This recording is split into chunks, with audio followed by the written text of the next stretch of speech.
কোনো নিয়োগ প্রক্রিয়ার মধ্যেও কলকাতা হাইকোর্ট কিন্তু হস্তক্ষেপ করবে না। অনুসুয়া, সৌভিক, তুমি আমাদের সঙ্গে থাকো। আপনাদের একবার জানিয়ে রাখি, এই মুহূর্তের বড় খবর, 2010 সালের পর তৈরি হওয়া সমস্ত ওবিসি তালিকা বাতিল, যার ফলে বাতিল হতে চলেছে প্রায় 5 লক্ষ ওবিসি সার্টিফিকেট। তবে 2010 সালের আগের ঘোষিত ওবিসি শ্রেণীভুক্ত ব্যক্তিদের শংসাপত্র বৈধ, এমনই জানিয়ে দিয়েছে কলকাতা হাইকোর্ট। এবং 2010-এর পরে ওবিসি সংরক্ষণের কারণে যারা চাকরি পেয়েছেন তাদের চাকরি কিন্তু বহাল থাকছে। West Bengal backward class commission act 1993 অনুযায়ী নতুন তালিকা তৈরি করতে হবে এবং সেই তালিকা এরপর বিধানসভায় পেশ করে চূড়ান্ত অনুমোদন নিতে হবে। সৌভিক মজুমদার আমাদের প্রতিনিধি রয়েছেন আমাদের সঙ্গে। সৌভিক, আজকের যা রায় তাতে এটা স্পষ্ট যে যারা শংসাপত্র পেয়েছিল, যারা ওবিসি শংসাপত্র পেয়েছিল 2010 সালের পর, সেই শংসাপত্র বৈধ নয়, কিন্তু যারা সেই শংসাপত্র দাখিল করে চাকরি পেয়েছিলেন সেই চাকরি থাকছে। দেখো, একদমই কলকাতা হাইকোর্ট তার রায়ে স্পষ্ট বলেছেন যে তারা কোনো চাকরি বা কোনো নিয়োগ প্রক্রিয়ায় তারা এই মুহূর্তে হস্তক্ষেপ করছে না, বা কলকাতা হাইকোর্ট তার চূড়ান্ত রায়ে বলে দিয়েছেন যে তারা হস্তক্ষেপ করবেন না। অর্থাৎ 2010 সালের আগে হোক বা 2010 সালের পরে হোক, যারা ওবিসি সংরক্ষণের কারণে যারা চাকরি পেয়েছেন, ওবিসির শংসাপত্র দেখিয়ে যারা চাকরি পেয়েছেন, তাদের চাকরি বহাল থাকছে।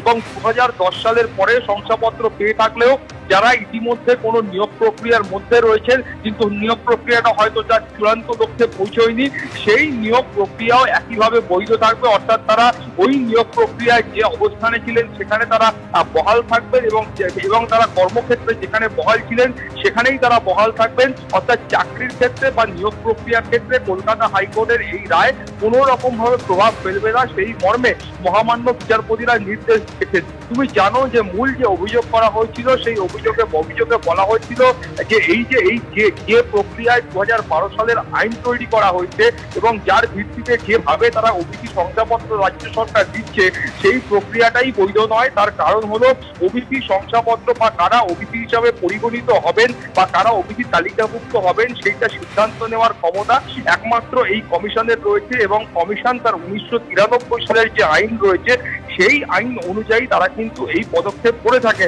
ফলত রাজ্য সরকার যে 2012 সালের আইন জানিয়েছেন, সেই 12 সালের আইনকেই তারা চ্যালেঞ্জ করছেন, তার একাধিক ধারাকে তারা চ্যালেঞ্জ করছেন, এবং সেখানে তারা বলছেন যে কার্যত এই গোটা প্রক্রিয়াটার ক্ষেত্রে কোথাও একটা অস্বচ্ছতা আছে, এই মর্মেই তারা কিন্তু অভিযোগ দায়ের করেছিলেন। ফলত সেই অভিযোগের ভিত্তিতেই আজকে যে কলকাতা হাইকোর্টের রায়, সেখান থেকে বলা হয়েছে 2010 সালের পরে যে সমস্ত ওবিসি সার্টিফিকেট দেওয়া হয়েছিল এবং যে সমস্ত ওবিসি ব্যক্তিদের বা ওবিসি যে তালিকা তৈরি করা হয়েছিল, সেগুলো সমস্তটাই অবৈধ বলে পরিগণিত হবে।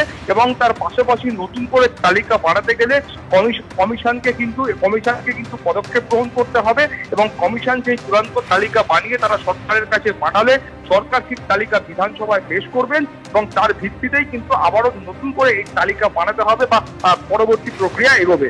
সৌভিক, তুমি আমাদের সঙ্গে থাকো। এই মুহূর্তে আইনজীবী বিক্রম বন্দ্যোপাধ্যায় রয়েছেন আমাদের সঙ্গে টেলিফোন লাইনে। বিক্রম বাবু, আজ কলকাতা হাইকোর্টের যে রায়, যে বড় খবরে আমরা রয়েছি যে তৃণমূল জমানায় দেওয়া সমস্ত ওবিসি শংসাপত্র সেটা অবৈধ, কারণ 2010 সালের পর যে তৈরি হওয়া সমস্ত ওবিসি তালিকা তা বাতিল করে দেওয়া হয়েছে। রায়টা একটু স্পষ্ট হতে চাইবো আপনার কাছ থেকে।